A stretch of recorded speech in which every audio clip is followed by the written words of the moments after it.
क्या आप किसी ऐसे होटल में रुकना चाहेंगे जहां आधी रात के बाद कॉरिडोर में कदमों की आवाजें सुनाई दे लेकिन वहां कोई दिखाई न दे, जहां कमरे की दीवारें किसी पुरानी मौत की कहानी फुसफुसाती हो और जहां दरवाजा बंद करने के बाद भी लगे कि कोई आपको देख रहा है।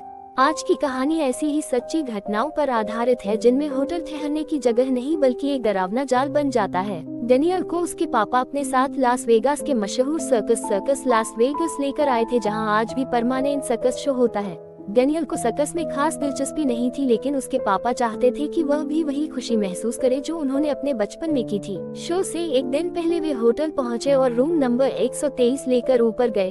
फ्लोर पर पहुंचते ही दोनों को अजीब सी घुटन महसूस हुई, जैसे हवा भारी हो। दरवाजा खोलते समय डेनियल को अपने कान में किसी बच्चे के हंसने की हल्की आवाज सुनाई दी। उसने इधर उधर देखा पर वहाँ कोई नहीं था। दरवाजा खुलते ही वे दोनों सन्न रह गए क्योंकि पूरा कमरा बुरी तरह बिखरा हुआ था, जैसे कोई तूफान आया हो। वे तुरंत बाहर भागे और हाउसकीपर को बुलाया, लेकिन जब हाउसकीपर के साथ वापस कमरे में आए तो सब कुछ बिल्कुल ठीक था।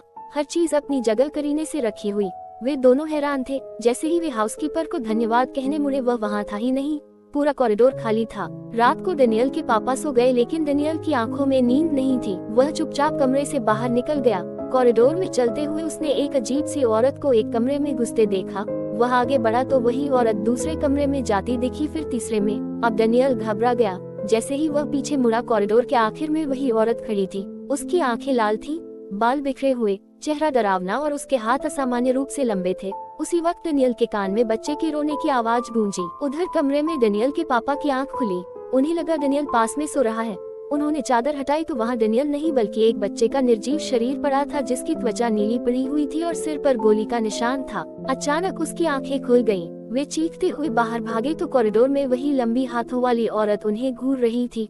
उसके हाथ और लंबे हुए और उसने उनकी गर्दन पकड़ ली। वह चीखकर पूछ रही थी, मेरे बच्चे को क्यों मारा? और वे बेहोश हो गए। सुबह होटल स्टाफ ने दरवाजा तोड़ा तो दोनों बेहोशी की हालत में मिले। होश आने पर उन्होंने सब बताया। तब उन्हें पता चला कि सालों पहले उसी कमरे में सर्कस में काम करने वाली एक माँ और उसके बेटे की गोली मारकर हत्या कर दी गई थी, और वह औरत उस समय अपने लंबे हाथों वाले सर्कस कॉस्ट्यूम में थी। ऐसी ही एक घटना बंगाल के एक छोटे शहर के होटल में एक फैक्ट्री इंस्पेक्टर के साथ हुई। रिसेप्शनिस्ट ने उसे चेतावनी दी कि रात 12 बजे के बाद दरवाजा मत खोलिएगा। रात में दस्तक हुई। उसने सोचा पानी आया होगा। दरवाजा खोला तो एक आदमी लालटेन और पानी की बोतल लिए खड़ा था, जिसका चेहरा सफेद कपड़े से ढका था। जैसे ही उसने बोतल लेने की कोशिश की, वह पीछे हट गया।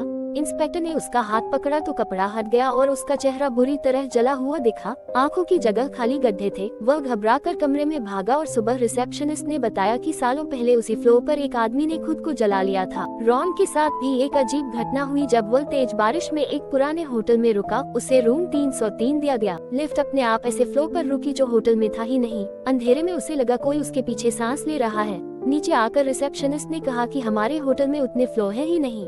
मसूरी में आशीष और उसके दोस्तों ने एक बदनाम होटल में रात बिताने की गलती की। उनकी दोस्त नेहा अचानक गायब हो गई और फिर पंखे से लटकी मिली, लेकिन अगले ही पल वही नेहा उनके सामने खड़ी दिखी, जबकि उसकी देह उनके हाथों में थी। वे डर के मारे वहाँ से भागे।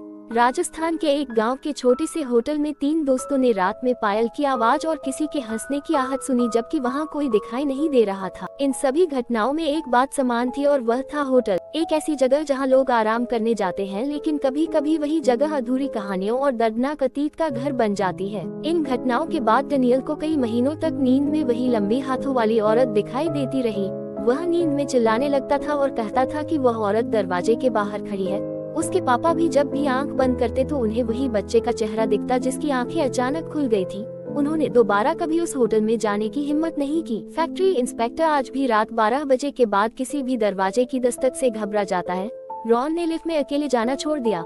आशीष और उसके दोस्त आज भी उस रात का जिक्र करते हुए काम पुटते हैं। शायद कुछ जगहें ऐसी होती हैं जहां समय रुक जाता है, जहां अतीत की कोई घटना इतनी दर्दनाक होती है कि उसकी छाया सालों तक वही भटकती रहती है, और जो भी वहां रुकता है वह अनजाने में उस कहानी का हिस्सा बन जाता है। तो अगली बार जब आप किसी होटल में रुके और आधी रात को आपको लगे कि कोई आपके दरवाजे के बाहर खड़ा है या कॉरिडोर में किसी के कदमों की आवाज आ रही है, तो दरवाजा खोलने से पहले एक बार जरूर सोचिएगा, क्योंकि हो सकता है वो कोई इंसान न हो। अगर आपको ऐसी सच्ची और डरावनी कहानियाँ पसंद है तो हमारे YouTube चैनल को जरूर सब्सक्राइब करें।